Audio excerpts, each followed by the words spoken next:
U.S. companies are starting to hire again, but not in America. Most are hiring overseas. The Economic Policy Institute says American companies created 1.4 million jobs overseas this year, compared with less than 1 million in the country. We have obscene profits now being made by these corporations, yet jobs are continuing to be exported overseas. The trend helps explain why unemployment remains high in the U.S. at 9.8%, while nearly all of the Fortune 500 companies are reporting profits, and the stock market is close to its highest point since the 2008 financial meltdown. Some economists say unemployment would be at 8.9% if all the new hires had been in the U.S. One wishes there were more jobs being created here, certainly.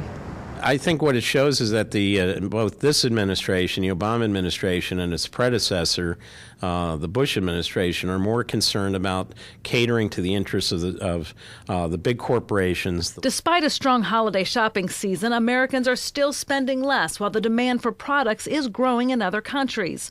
President Obama recently visited India, demonstrating that country's growing importance to the U.S. I'm here because I believe that in our interconnected world, increased commerce between the United States and India can be and will be a win-win proposition for both nations.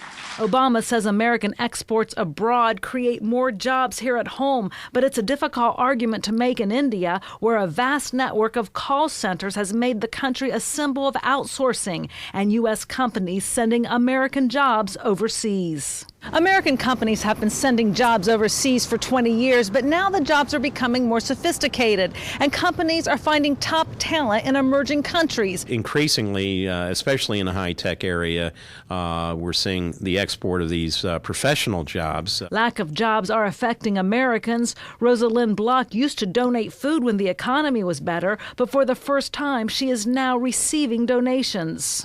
The first time I was up here standing in line,